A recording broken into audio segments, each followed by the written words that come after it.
Hello guys, আজি আমি পঢ়িব গৈ আছো ফাইলাম পৰিফেৰাৰ বিষয়ে।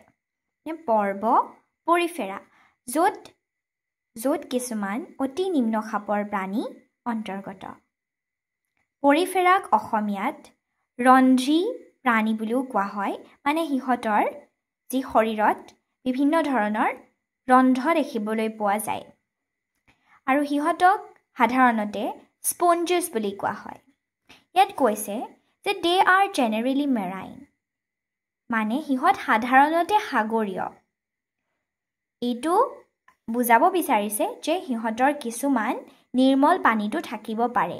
They can also live in fresh water.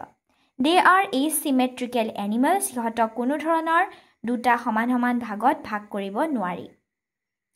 আৰু যোনটো পৰিফেৰাৰ যোনটো লেভেল অফ অৰ্গেনাইজেশ্যনছ হয় হেতু হৈছে সেলুলাৰ লেভেল অফ অৰ্গেনাইজেশ্যন, মানে হিহঁতৰ গাত হিহঁতৰ যোনটো শৰীৰ সেলৰ দ্বাৰা গঠিত হয়।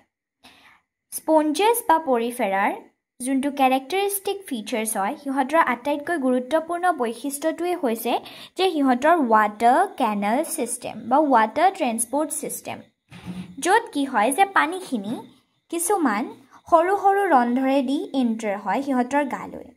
দেন এন্টাৰ হৈ পেলাই হিহঁতি এটা ক্যাভিটিত সোমাই, যাক আমি স্পঞ্জোসেল বুলি ক'ব পাৰোঁ। স্পঞ্জোসেল। তাৰ পাছত সেই স্পঞ্জোসেলটোত কিছুমান সৰু সৰু সেলছ থাকে, যাক আমি কোৱানোসাইটছ বা কলাৰ সেলছ বুলিও কওঁ।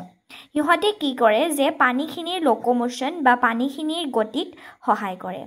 পানীখিনি বা সেই খাদ্য বস্তুখিনি বা যি নোহোমাওক কিয় সেইখিনি কিহেদি ওলাই যায়, এটা কি হয়, এটা বাট আছে যাক আমি অস্কিউলাম বুলি কওঁ, সেইফালেদি ওলাই যায়গে।